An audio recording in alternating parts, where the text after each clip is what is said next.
ओम अज्ञानतिमिरान्धस्य ज्ञानञ्जनशलाकया चक्षुरुन्मिलितं येन तस्मै श्रीगुरुवे नमः। श्रीचैतन्यमनोभीष्टं स्थापितं येन भूतले स्वयं रूपकदा मह्यं ददाति स्वपदान्तिकं। वन्देऽहं श्रीगुरुः श्रीभूतपदकमलं श्रीगुरून् वैष्णवाचं श्रीरूपं साग्रजातं सगण रघुनाथान्वितं तं सजीवं साद्वैतं सावधूतं परिजनसहितं कृष्णचैतन्यदेवं श्रीराधाकृष्णपादान् सगण ललिता श्रीविशाखान्विताश्च नित्यानन्दं नमस्तुभ्यं प्रेमानन्दप्रदायते कलौ कल्मषस्य नाशाय जानवीपतये नमः। नमो महावदन्याय कृष्ण प्रेम प्रदायते कृष्णाय कृष्ण चैतन्य नामिने गौरक्षे नमः। पंचतत्वात्मकं कृष्णं भक्तरूप स्वरूपकं भक्तावतारं भक्ताख्यं अवामृतसत्यकं हे कृष्ण करुणा सिंधु दीनबंधु जगत्पतये गोपेश गोपिकाकांत राधाकांत नमस्तुते तप्त कांचन गौरांगे श्री राधे वृंदावनेश्वरी विस्मानुसुते देवी प्रणमामि हरिप्रिये वाञ्छाकल्पतरुभ्यश्च कृपा सिन्धुभ्येव च पतितानां पावनेभ्यो वैष्णवेभ्यो नमो नमः। जय श्री कृष्ण चैतन्य प्रभु नित्यानंद श्री अद्वैत गदाधर श्रीवासादि श्री गौर भक्तवृंद हरे कृष्ण कृष्ण कृष्ण हरे हरे हरे राम राम राम हरे हरे। इसमें आज हम लोग को श्रीमद् भागवतम भगवद गीता यथारूप दिव्य ज्ञान अध्याय का नाम है और श्लोक संख्या 6 नंबर पढ़ना है। बोलते हैं अजो अपि सन्न आत्मा भूतानाम ईश्वरो अपि सन्न प्रकृते स्वामधिष्ठाय संभवा आत्ममाया। यद्यपि मैं अजन्मा तथा विनाशी हूँ और यद्यपि मैं समस्त जीवों का स्वामी हूँ तो भी मैं प्रत्येक युग में अपने आदि दिव्य रूप में प्रकट होता हूँ। इससे पहले वाले श्लोक में हमने बताया कि श्री भगवान ने कहा कि तुम्हारे तथा मेरे अनेकानेक जन्म हो चुके हैं, मुझे तो उन सबका स्मरण है किंतु हे परंतु तुम्हें उसका स्मरण नहीं है। तो भगवान के हर युग में भगवान अवतार लेते हैं, जन्म लेते हैं, लेकिन भगवान को अपने और समस्त जीवों के जन्म का स्मरण होता है कि कब कब जीवात्मा किस जोनि में आया है और किस जोनि से होते होते और मेरे पास आया। वही बता रहे हैं कि यद्यपि मैं अजन्मा तथा अविनाशी हूँ, भगवान का जन्म नहीं होता है और भगवान का कभी विनाश नहीं होता है। जैसे हम लोग में क्या होता है, शरीर क्षीण हो जाता है तो शरीर का विनाश हो जाता है क्षीण होते ही, क्योंकि पंचभूतों से बना हुआ है। लेकिन भगवान का जो शरीर है वो अजन्मा और अविनाशी है, वो जन्म नहीं लेता है। और अविनाशी, अविनाशी मतलब विनाश नहीं होता उसका कभी। यद्यपि मैं समस्त जीवों का स्वामी हूं तो भी मैं प्रत्येक युग में अपने आदि दिव्य रूप में प्रकट होता हूँ। भगवान प्रत्येक जीवों के स्वामी हैं और प्रत्येक युग में वो अपने आदि दिव्य स्वरूप में प्रकट होते हैं। भगवान का स्वरूप क्या है, सच्चिदानंद विग्रह है। ठीक है ना। हम जीवात्माओं का शरीर क्या है, पंचभूतों से बना हुआ है, आकाश जल पृथ्वी अग्नि वायु, इससे है। उसमें मन बुद्धि अहंकार प्रवेश करती है तो वो एक्टिव हो जाता है शरीर। और जैसे ही आत्मा उससे प्रवेश से बाहर निकलती है, शरीर से बाहर निकलती है, वैसे शरीर डेड पड़ जाता है। लेकिन भगवान का शरीर ऐसा नहीं है। भगवान का शरीर कैसा है, सच्चिदानंद विग्रह है, दिव्य रूप है उनका। बता रहे हैं कि भगवान ने अपने जन्म की विलक्षणता बताई है। यद्यपि वे सामान्य पुरुष की भांति प्रकट हो सकते हैं किंतु उनके विगत अनेकानेक जन्मों की पूर्ण स्मृति बनी रहती है। भगवान बता रहे हैं कि अपने जन्म की विलक्षणता को बता रहे हैं कि एक सामान्य पुरुष की तरह भांति प्रकट होते हैं इस धरती पर, लेकिन अनेकानेक जन्म की पूर्ण स्मृति होती है भगवान को। अनेकों जन्मों की कि मैंने कहाँ कहाँ कब अवतार लिया है, सब भगवान को स्मरण है। और हम जीवात्माओं को क्या होता है, अगले दिन पिछले दिन की घटना याद नहीं होती कि पिछले दिन हम इस समय क्या कर रहे थे, याद नहीं होगा। लेकिन भगवान की ऐसी स्मृति नहीं है। भगवान की स्मृति कैसे है कि भगवान की स्मृति जो है विलक्षण प्रकृति की है। जबकि सामान्य मनुष्य को कुछ घंटे पूर्व की घटना स्मरण नहीं रहती है। यदि कोई पूछे कि एक दिन पूर्व इसी समय तुम क्या कर रहे थे, तो सामान्य व्यक्ति के लिए इसका तत्काल उत्तर दे पाना कठिन होगा। उसे इसको स्मरण करने के लिए अपनी बुद्धि को कुरेदना पड़ेगा और वो कल की इसी समय क्या कर रहा था। फिर भी लोग प्राय अपने को ईश्वर या कृष्ण घोषित करते हैं। हम देखते हैं कि संसार में बहुत सारे अपने को भगवान बताते हैं, लेकिन उससे उससे पूछो कि 24 घंटे पहले आप इस समय क्या कर रहे थे, तो उसको अपनी बुद्धि को कुरेदना पड़ेगा, यादाश्त लौटानी पड़ेगी कि कल इस समय मैं क्या कर रहा था। टाइम लगेगा उसको बताने में। लेकिन कृष्ण के साथ ऐसा नहीं है। भगवान को अपने विगत करोड़ों जन्मों की बातें सब याद है कि मैं किस अवतार में कहां पर क्या जन्म लेकर क्या लीलाएं संपन्न किया था। इसलिए वो भगवान है। मनुष्य को ऐसी निरर्थक घोषणाओं से भ्रमित नहीं होना चाहिए। अब भगवान दोबारा अपनी प्रकृति या स्वरूप की व्याख्या करते हैं। प्रकृति का अर्थ है स्वभाव या स्वरूप दोनों। भगवान कहते हैं कि वे अपने ही शरीर में प्रकट होते हैं, वे सामान्य जीव की भांति शरीर परिवर्तन नहीं करते। इस जन्म में बद्ध जीव का एक प्रकार का शरीर हो सकता है किंतु अगले जन्म में दूसरा शरीर रहता है। भौतिक जगत में जीव का कोई अस्थायी शरीर नहीं होता, अपितु वह एक शरीर से दूसरे में देहांतरण करता रहता है, किंतु भगवान ऐसा नहीं करते। हम देखते हैं कि जो है शरीर में रोज ना कुछ हरासमेंट होता है। पहले बाल्यावस्था में शिशु आता है, जन्म लेता माता के गर्भ से, तो छोटा निरीह बालक होता है, फिर थोड़ा सा बड़ा होता है, तो बाल्यावस्था से प्रौढ़ावस्था, फिर युवा अवस्था, फिर प्रौगंड अवस्था, फिर प्रौगंड अवस्था, फिर युवा अवस्था, फिर वृद्धावस्था। इस तरह से शरीर में 6 परिवर्तन होते हैं और रोज कुछ ना कुछ परिवर्तन होता है। हम लोग बर्थडे सेलिब्रेट करते हैं कि 1 साल और नया सेलिब्रेशन होता है बर्थडे, कि आज 21 बरस के हो गए, 22 बरस के हो गए थे। एक एक साल उम्र घटती जा रही है और उसको व्यक्ति सेलिब्रेट करता है। ठीक है ना? तो हमें क्या करना है? सेलिब्रेट नहीं करना, हमें क्या करना है? उस अनर्थों को छोड़ना है जो हमारे अंदर दिखते हैं। हर अपने बर्थडे पर हमें क्या करना है? भगवान के नाम का जप बढ़ाना है और अनर्थों से छुटकारा प्राप्त करना है। जो अपने अंदर अनर्थ दिखे पूरे साल में, उस अनर्थों से छुटकारा प्राप्त करने के लिए भगवान से प्रेयर करना है कि हम अपने हर जन्मदिन पर अपने अनर्थों से छूटें। भौतिक संसार में हम बर्थडे सेलिब्रेट करते हैं, करना भी चाहिए, हमें अच्छी बात है। लेकिन क्या करना है? उस दिन हमें नियम लेना चाहिए कि मैं एक आध माला और बढ़ाऊंगा, और अपने जिस अनर्थ को हमें दिखे कि ये अनर्थ हम पर हावी है, उस अनर्थ से हमें छुटकारा प्राप्त करना है। तब जाकर बर्थडे का सही हम सही उपयोग कर पाएंगे। ठीक है ना? आगे इसमें बता रहे हैं कि जो है भौतिक जगत में जीव का कोई अस्थाई शरीर नहीं होता है। एक शरीर छोड़ने के बाद फिर दूसरा शरीर धारण करता है। भगवान ने भगवत गीता में ही बोला है, वासांसि जीर्णानि यथा विहाय नवानि गृह्णाति नरोपराणि तथा शरीराणि विहाय जीर्णानि नवानि नवानि देहि नरोपराणि। कि वासांसि जीर्णानि यथा विहाय, जिस प्रकार मनुष्य पुराने वस्त्रों का त्याग करके नए वस्त्र धारण करता है, उसी तरह जीवात्मा क्या करती है? पुराने शरीर को त्याग करके नए शरीर को धारण करती है। तो इसमें शोक किस बात का है अर्जुन? किसी की मृत्यु हो जाती है तो व्यक्ति शोकित हो जाता है। इसलिए ज्ञान आवश्यक है। जब हम ज्ञान में स्थिर रहेंगे तो हम रोएंगे नहीं उस जीवात्मा के लिए, और जब रोएंगे नहीं तो उस जीवात्मा का लिबरेशन, मुक्ति हो जाएगा। क्या होता है कि जो कोई मर गया तो उसके पीछे 10 लोग रोने वाले होते हैं कि अब मेरा क्या होगा। पालन को पोषण करने वाले भगवान है, लेकिन जब व्यक्ति आश्रय ले लेता है किसी का, उसको लगता है मेरा आश्रय भगवान ने छीन लिया। तो क्या है कि हमने गलत चीजों में आश्रय खोज रखा है। आश्रय हम अपने आस पड़ोस के लोगों में, माता पिता में, भाई बहन में, धन में, जॉब में, बिजनेस में आश्रय खोज रखा है। जब हमारे आश्रय भगवान होंगे, कृष्ण होंगे, तो क्या होगा? हम मुक्त जीवात्मा बन जाएंगे। जैसे ही कृष्ण का आश्रय लेंगे, वैसे हम मुक्त जीवात्मा। अभी हम बद्ध जीवात्मा हैं, और बद्ध जीवात्मा के अंदर 4 दोष पाए जाते हैं। क्या दोष होते हैं? वो गलतियां करता है, मोहग्रस्त होता है, धोखा देता है, और ठगने की प्रवृत्ति होती है उसमें। इस 4 दोषों के कारण जीवात्मा जो है बद्ध अवस्था में होता है। लेकिन जैसे जैसे कृष्ण के समीप जाएगा, कृष्ण की शरण ग्रहण करेगा, वैसे वैसे जीवात्मा मुक्त जीवात्मा बनता जाएगा, और अंत में भगवान का प्रेम प्राप्त करके भगवान को धाम दिया। मुक्त जीवात्माओं के ही प्रेयर्स भगवान को ऑफरिंग होते हैं। हम जो भी प्रेयर्स करते हैं, जो भी भोग लगाते हैं, जब तक हम मुक्त जीवात्मा नहीं बनेंगे तब तक भगवान कोई भी हमारे ऑफरिंग स्वीकार नहीं करेंगे। हाँ, हम भाव से भगवान की भक्ति कर सकते हैं, भगवान भावग्राही हैं, तो भाव हमारे स्वीकार करते हैं, लेकिन भोजन स्वीकार नहीं करते। भोजन तो वो कुकिंग करती हैं श्रीमती राधा रानी अपने किचन में, वही भगवान भोग स्वीकार करते हैं। हम जो बद्ध जीवात्मा भोग लगाते हैं भगवान को, उसमें भगवान दृष्टि फेरते हैं। जो मंत्र हम पढ़ते हैं उससे शुद्ध होता है, उस पर उसके बाद भगवान दृष्टि फेरते हैं और वो भोजन पवित्र हो जाता है, इसमें से पाप नष्ट हो जाता है। फिर हम उसको प्रसाद के रूप में स्वीकार करते हैं।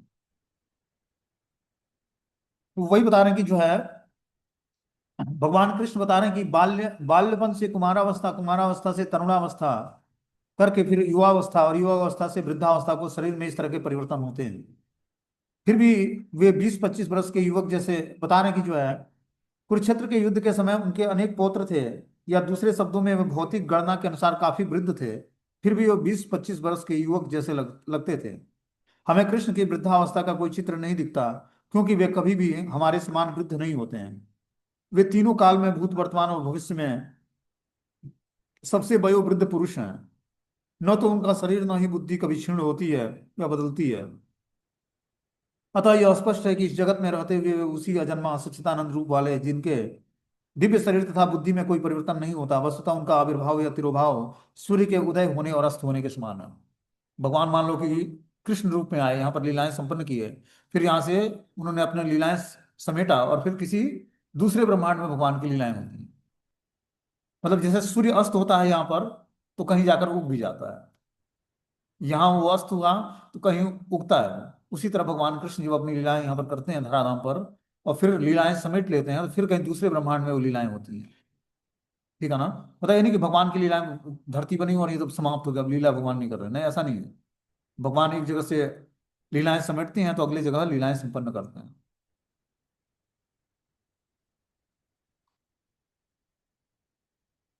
आगे इसमें बता रहे हैं कि यदा यदा ही धर्मस्य ग्लानिर्भवति भारत अभ्युत्थानम अधर्मस्य तदात्मानं सृजाम्यहम्। हे भरतवंशी, जब भी और जहां भी धर्म का पतन होता है और अधर्म की प्रधानता होने लगती है, तब तब मैं अवतार लेता हूँ। तो इस श्लोक से क्या लेसन मिलता है कि जब जब धर्म की हानि होती है, धर्म का पतन होता है और अधर्म की प्रधानता होती है, तब तब मैं अवतार लेता हूँ। तो भगवान का अवतार लेने का कारण क्या है? धर्म का पतन और अधर्म की प्रधानता। जब हम भगवान से जुड़ते हैं, भगवान का नाम जप करते हैं, कथा सुनते हैं, प्रसाद खाते हैं, भगवान को प्रणाम करते हैं, तो हमारा एक सात्विक जीवन शुरू होता है, मंगलकारी जीवन। हमारे चेतना से अधर्म की हरासमेंट हो जाता है, अधर्म नष्ट हो जाता है हमारा। जो अधार्मिक प्रवृत्ति है वो क्या होती है, धीरे धीरे नष्ट हो जाती है। और सात्विक प्रवृत्ति जो धर्म है, वास्तविक धर्म क्या है? धर्मम तु साक्षात भगवत प्रणीतम। मतलब धर्म का मतलब है कि हम भगवान की शरण ग्रहण करें। जैसे जीवात्मा भगवान की शरण ग्रहण करता है, वैसे ही वो धीरे धीरे अपने पाप कर्मों से छूट जाता है, अज्ञानता से छूट जाता है। और जब हम इग्नोरेंस से छूटना चाहते हैं, अज्ञानता से छूटना चाहते हैं, तो कृष्ण की शरण ग्रहण करनी पड़ेगी। कृष्ण की शरण कैसे ग्रहण करें? भगवान को ग्लोरीफाई करके। जब हम भगवान के नाम का जप करते हैं तो भगवान को ग्लोरीफाई करते हैं। उस ग्लोरिफिकेशन से भगवान प्रसन्न होते हैं और हम पर कृपा करते हैं, और हम धीरे धीरे अपने बद्ध जीवन से छूट जाते हैं। बद्ध जीवन क्या होता है? हमने चार दोष बताए, जो बद्ध जीवन के चार दोष हैं। उन दोषों को व्यक्ति छोड़कर मुक्त जीवात्मा बन जाता है। और मुक्त जीवात्मा बनकर ही भगवान को तत्व से जानने की योग्यता आती है। भगवान बताते हैं कि जन्म कर्म चमे दिव्यम योयम यो वेति तत्वतः तत्वा देह पुनर्जन्म नैति मामेति सुअर्जुन। हे अर्जुन, जो मेरे जन्म और कर्म की दिव्य प्रकृति को जान जाता है, वो शरीर त्यागने के बाद इस मृत्यु लोक में नहीं आता है, इस भौतिक संसार में नहीं आता है। मतलब वो जन्म मृत्यु जरा व्याधि को क्रॉस करके भगवान की नित्य सेवा में विराजमान हो जाता है, उपस्थित हो जाता है। जैसे हम धराधाम पर प्रैक्टिस करते हैं, हम लोग भगवान की सेवा करते हैं, भगवान को स्नान कराना है, श्रृंगारित करना है, भोजन कराना है, भोग लगाना है, चवर डुलाना है, आरती करनी है। तो ये प्रैक्टिस है हमारी। यही प्रैक्टिस जो है, हम भगवत धाम में जाकर भगवान की सेवा में एंगेज करेंगे। वही हम एंगेज करें, उसी सेवा में हम एंगेज हो जाएंगे। और रसों में आदान प्रदान होने लगता है भगवान से, पांच रसों में। जैसे हमने बताया कि जब व्यक्ति साधना भक्ति से आगे बढ़ता है तो उसको ब्रज भक्ति प्राप्त होती है, जो रागानुगा भक्ति, मतलब राग मार्ग की भक्ति प्राप्त होती है। राग मार्ग की भक्ति में क्या होता है कि वो पांच रसों में भगवान के साथ उसका आदान प्रदान होने लगता है। पांच रस कौन से हैं? शांत रस में जैसे वृंदावन की लताएं बताए हैं, यमुना है, गोवर्धन है, वो भगवान को शांत रस में आनंद देते हैं। भगवान उसको टच करते हैं तो भगवान कृष्ण को आनंद प्रदान करती है। यमुना, गोवर्धन, वृंदावन की लताएं जो हैं, वृक्ष हैं, वो भगवान को आनंद प्रदान करती हैं। दास्य रस में भगवान के चित्रक पत्रक हनुमान जी, ये सब भगवान के दास्य भाव के भक्त हैं, जो भगवान की दास्य भाव में सेवा करते हैं। साख्य भाव में जो है सुबल सुबल सुदामा श्रीदामा मधुमंगल, ये सब भगवान के साख्य हैं, सखा हैं, मित्र हैं। खेल खेलते हैं भगवान के साथ, भगवान को खेल से बाहर निकाल देते, भोजन करते, लड्डू खाते और खुद भी जूठा कृष्ण को खिला देते, क्योंकि मित्र हैं भगवान। कृष्ण जब खेल में हार जाते तो कृष्ण को घोड़ा बनाकर उसकी पीठ पर कुछ दूरी तक ले जाते हैं। क्योंकि शर्त होता है कि जो खेल में हारेगा वो घोड़ा बनेगा, और बाकी जो भक्त जीतेगा वो उनकी पीठ पर बैठ कर सवारी करेगा। तो ये मित्रोत भाव में भगवान से आदान प्रदान होता है। वात्सल्य भाव में नंद यशोदा, देवकी वसुदेव, ब्रज की ग्वालिनियां, गौ में, ये सब भगवान से वात्सल्य भाव में आदान प्रदान करती हैं कि कृष्ण हमारा बेटा है, मैं इसको दूध पिलाऊंगा, स्तनपान कराऊंगा। गौ में क्या करती हैं? कृष्ण को स्तनपान कराती है। ब्रज की माताएं क्या करती? कृष्ण को दूध पिलाती। नंद यशोदा क्या करते? वात्सल्य भाव से कृष्ण की सेवा करते हैं। तो ये वात्सल्य भाव के भक्त हैं। पांचवा रस है सर्वोत्कृष्ट जो रस जो है माधुर्य रस है। जो भगवान की गोपियां हैं, सहचरियां हैं, अनुचरियां हैं, ये भगवान से माधुर्य भाव में उनका आदान प्रदान होता है। तो ये स्थिति कैसे प्राप्त होगी हमें? जब हम बहुत ही सावधानी से सतर्कता पूर्वक हरे कृष्ण महामंत्र का जप करेंगे, तो ये गोलोकेरा प्रेम धन हरिनाम संकीर्तन, गोलोक का प्रेम धन ये हरिनाम संकीर्तन में छिपा हुआ है। जो गोलोक वृंदावन धाम है, उसका प्रेम किसमें है? हरिनाम संकीर्तन में। जब हम कृष्ण का नाम प्रीति पूर्वक भजन करेंगे, तो वो गोलोक का प्रेम धन हमें प्राप्त होगा। जिसकी चाहत व्यक्ति को करोड़ों जन्मों से भगवान से बिछड़ने के बाद से, तो गोलोक का प्रेम धन हमें प्राप्त करने के लिए हरि नाम संकीर्तन करना पड़ेगा। जैसे जैसे हम नाम भजन करते जाएंगे, वैसे वैसे हमारा एक नया जीवन, मंगलकारी जीवन शुरू होगा। जैसे हम कृष्ण का चिंतन शुरू करेंगे, हमारे जीवन की समस्त चिंताएं नष्ट हो जाएंगी। भगवान अपने ऊपर रिस्पॉन्सिबिलिटी ले लेंगे।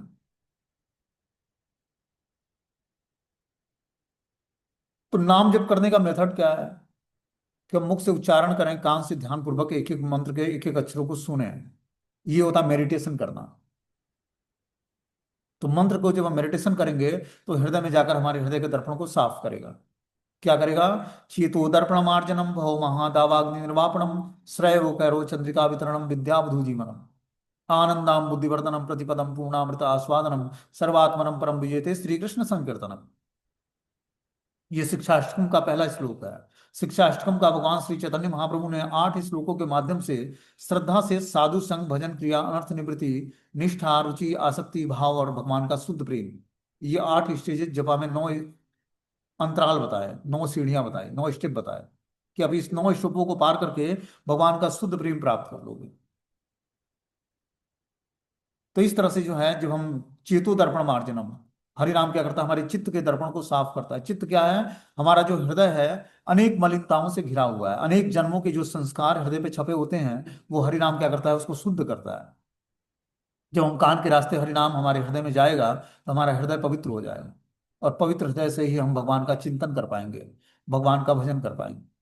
तो चेतो दर्पण मार्जनम भव महादावाग्नि निर्वापणम।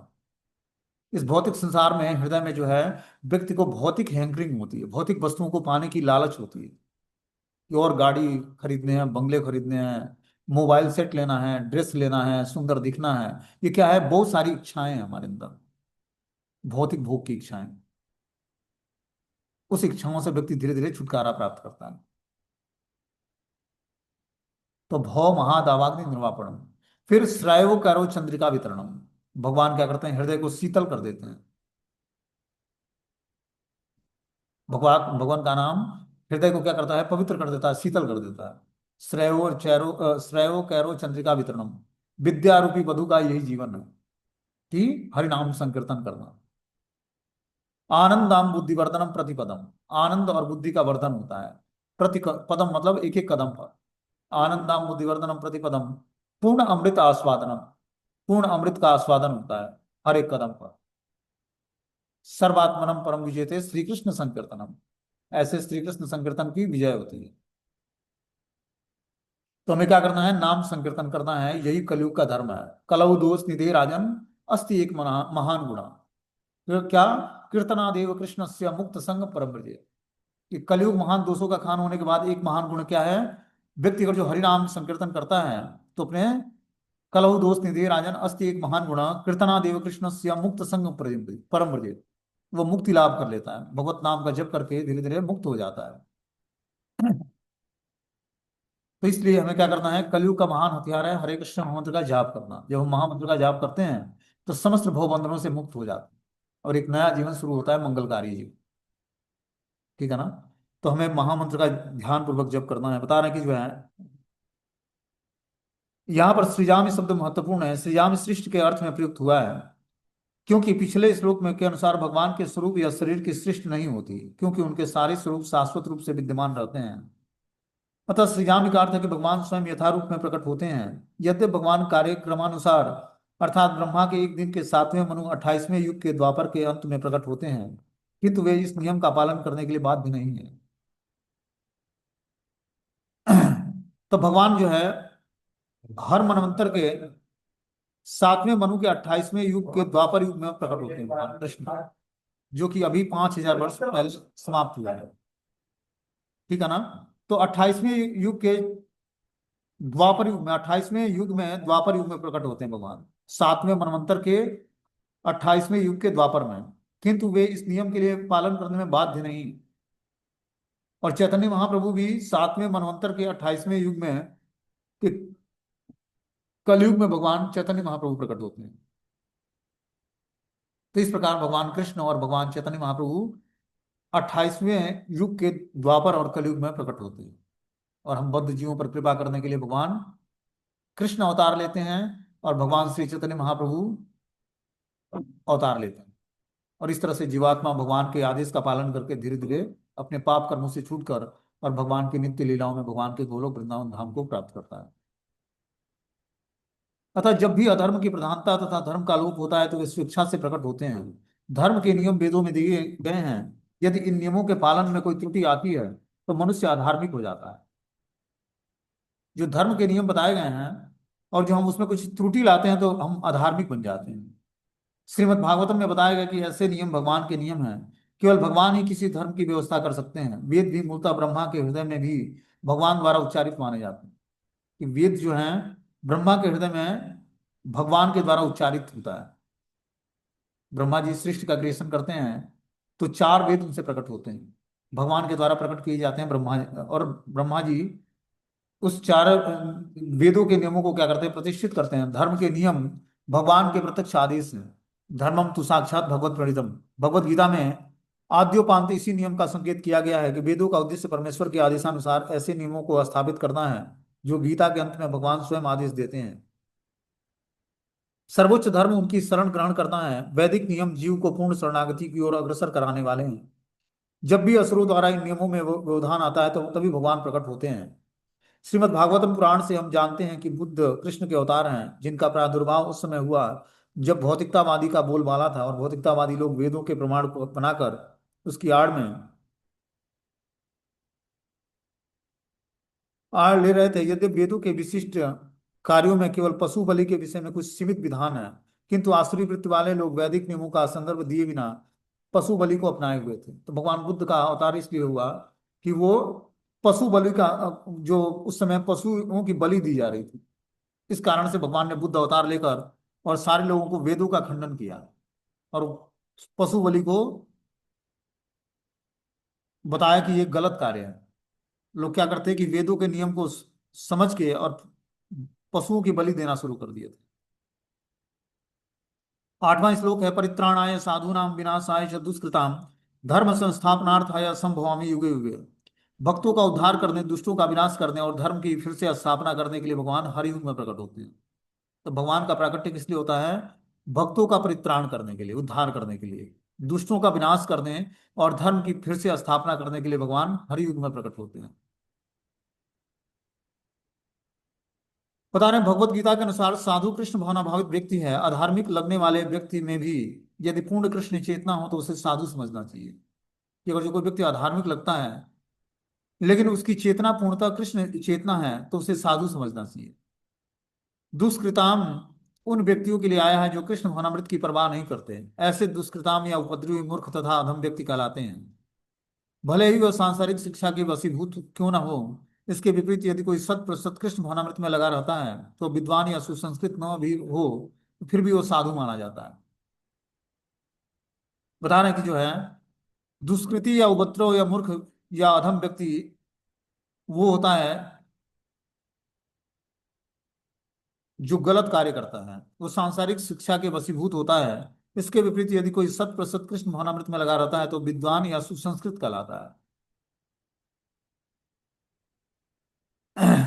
जहां तक अनिश्वरवादियों का प्रश्न है, भगवान के लिए आवश्यक नहीं है कि उनके विनाश के लिए उस रूप में अवतरित हों जिस रूप में वो रावण या कंस का वध करने के लिए हुए थे।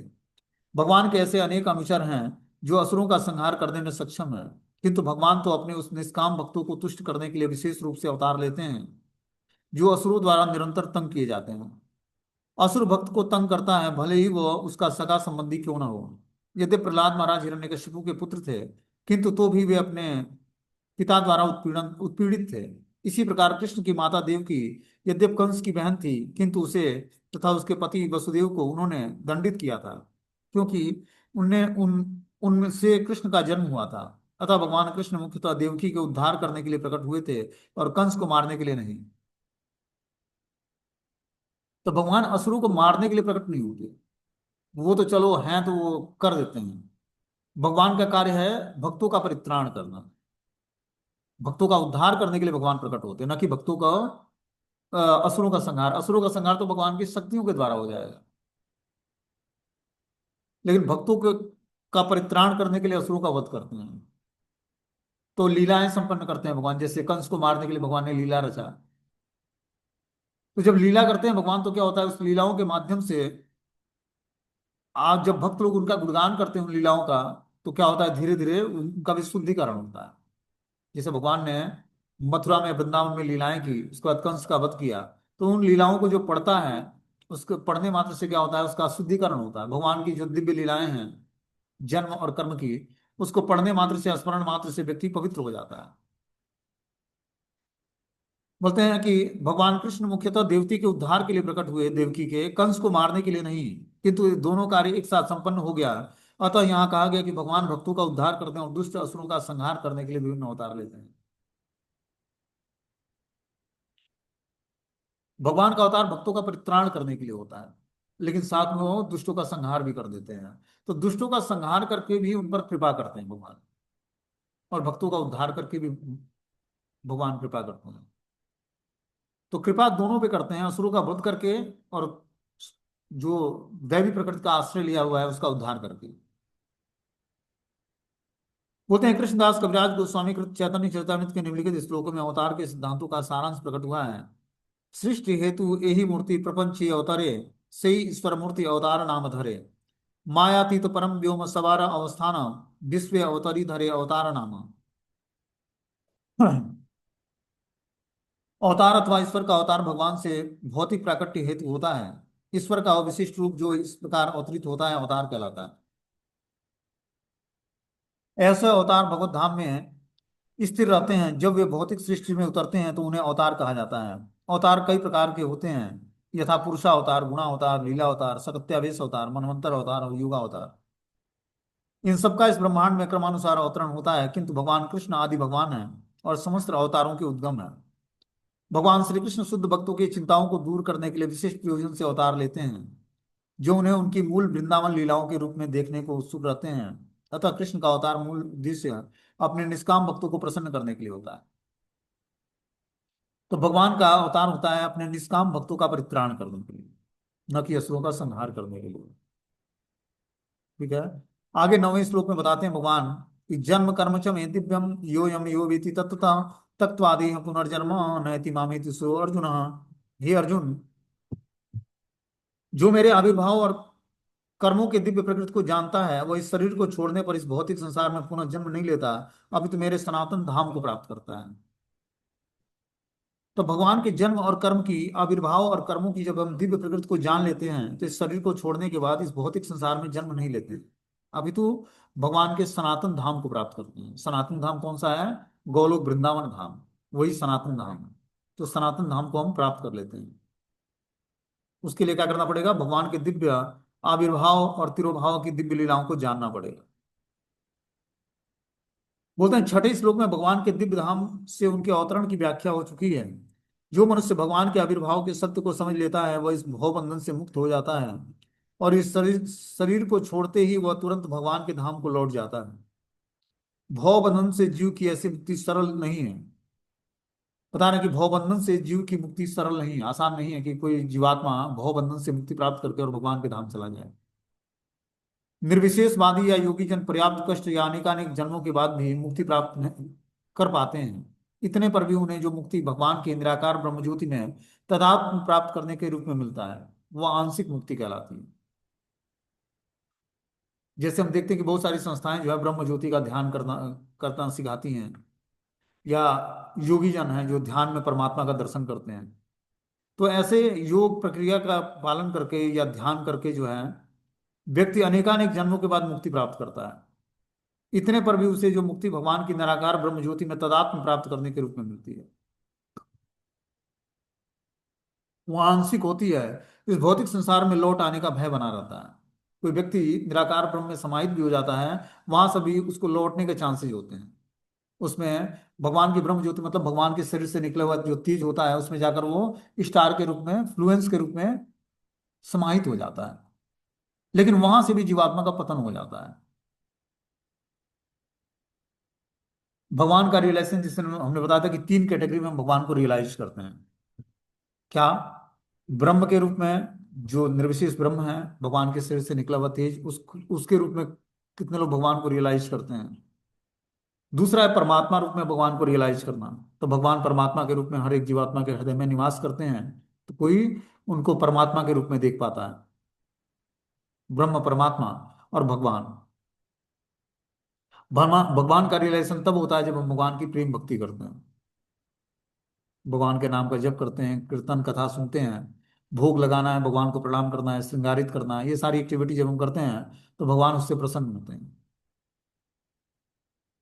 और इस तरह से जो है हम भगवान को जान पाते हैं। तो जब हम भगवान का रियलाइजेशन करना चाहते हैं तो ब्रह्म और परमात्मा दोनों का रियलाइजेशन हो जाता है।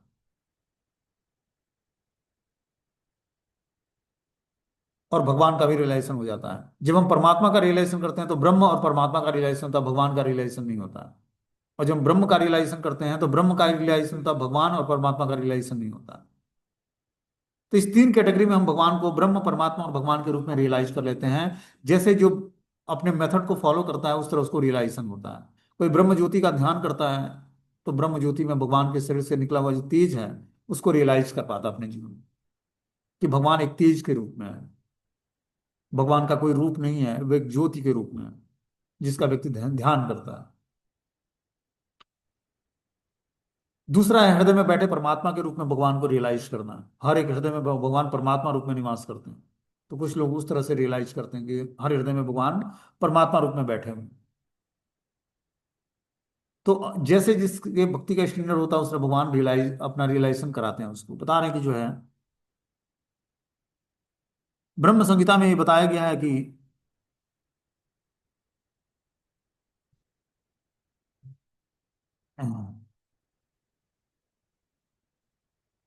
अद्वैतम अच्युतम अनादि अनंत रूपम, यद्यपि भगवान के अनेक दिव्य रूप हैं फिर भी वे अद्वैय भगवान हैं। इस तथ्य को विश्वास पूर्वक समझना चाहिए। यद्यपि यह सांसारिक विद्वानों तथा ज्ञान योगियों के लिए अगम्य है, जैसा कि वेदों में कहा गया है, एको देवो नित्य लीला अनुरक्तो भक्त व्यापी हृदय आत्मना। एक भगवान अपने निष्काम भक्तों के साथ अनेकानेक दिव्य रूपों में सदैव संबंधित रहते हैं। इस वेद वचन की स्वयं भगवान ने गीता के इस श्लोक में पुष्टि की है। जो इस सत्य को वेद तथा भगवान के प्रमाण के आधार पर स्वीकार करता है और शुष्क चिंतन में समय नहीं गंवाकर मुक्ति की चरम सिद्धि प्राप्त करता है, इस सत्य को श्रद्धापूर्वक स्वीकार करने से मनुष्य निश्चित रूप से मुक्ति लाभ कर सकता है। तो बता रहे हैं यहाँ पर कि जो है जो इस सत्य को वेदों या भगवान के प्रमाण के आधार पर स्वीकार करता है, वेदों के आधार पर और भगवान के प्रमाण के आधार पर, भगवान ने जो ज्ञान दिया है उसके आधार पर, जब हम प्रमाण के आधार पर इस ज्ञान को स्वीकार करते हैं तब हम धीरे धीरे शुष्क चिंतन से छूट पाते हैं और परम ब्रह्म को रियलाइज कर पाते हैं। उधर श्री भगवान को जान लेने से ही मनुष्य जन्म तथा मृत्यु से मुक्ति की पूर्ण अवस्था प्राप्त कर लेता है। इस सिद्धि को प्राप्त करने का कोई अन्य विकल्प नहीं है। इसका कोई विकल्प नहीं है। का अर्थ यही है कि जो श्री कृष्ण को श्री भगवान के रूप में नहीं मानता वह अवश्य ही तमोगुणी है और मधु पात्र को केवल बाहर से चाट कर या भगवत गीता की विद्वत्तापूर्ण सांसारिक विवेचना करके मोक्ष प्राप्त नहीं कर सकता। तो बता रहे कि अगर जो हमें भगवान को जानना है तो क्या करना पड़ेगा? जन्म कर्म की दिव्य प्रकृति को सुनना पड़ेगा, समझना पड़ेगा, तभी हम भगवान को तत्व से रियलाइज कर पाएंगे। श्री कृष्ण को श्री भगवान के रूप में नहीं मानता वो तमोगुणी व्यक्ति कहलाता है, कि भगवान के अस्तित्व को स्वीकार नहीं करता है। वो निहायत ही तमोगुण में होता है। और इस कारण से बता रहे हैं जो है, और मधु पात्र को केवल बाहर से चाट कर या भगवत गीता की विद्वत्तापूर्ण सांसारिक विवेचना करके मोक्ष प्राप्त नहीं किया जा सकता। ऐसे शुष्क दार्शनिक भौतिक जगत में महत्वपूर्ण भूमिका निभाने वाले हो सकते हैं किंतु वे मुक्ति के अधिकारी नहीं होते। तो भगवान का शुष्क चिंतन करके कोई व्यक्ति मुक्ति प्राप्त नहीं कर सकता है। क्या करना है? भक्ति करके ही व्यक्ति मुक्ति प्राप्त कर सकता है, भगवान को तत्व से जान सकता है, भगवान को अपने जीवन में रियलाइज कर सकता है, भगवान का प्रेजेंस अनुभव कर सकता है। क्या करके? मात्र भक्ति करके।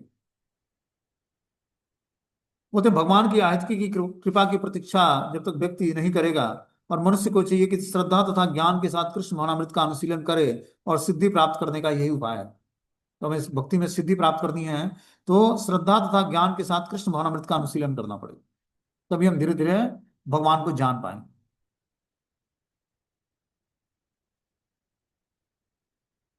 आगे इसमें बता रहा है कि वीतराग भय अक्रोध मन मया मामुपाश्रितम बहो ज्ञान तपसाम पूता मत भावमागतम। आसक्ति भय और क्रोध से मुक्त होकर मुझ में पूर्णतया तन्मय होकर और मेरी शरण में आकर बहुत से व्यक्ति भूतकाल से मेरे ज्ञान में से पवित्र हो चुके हैं। इस प्रकार से उन सबों ने मेरे प्रति दिव्य प्रेम को प्राप्त कर लिया।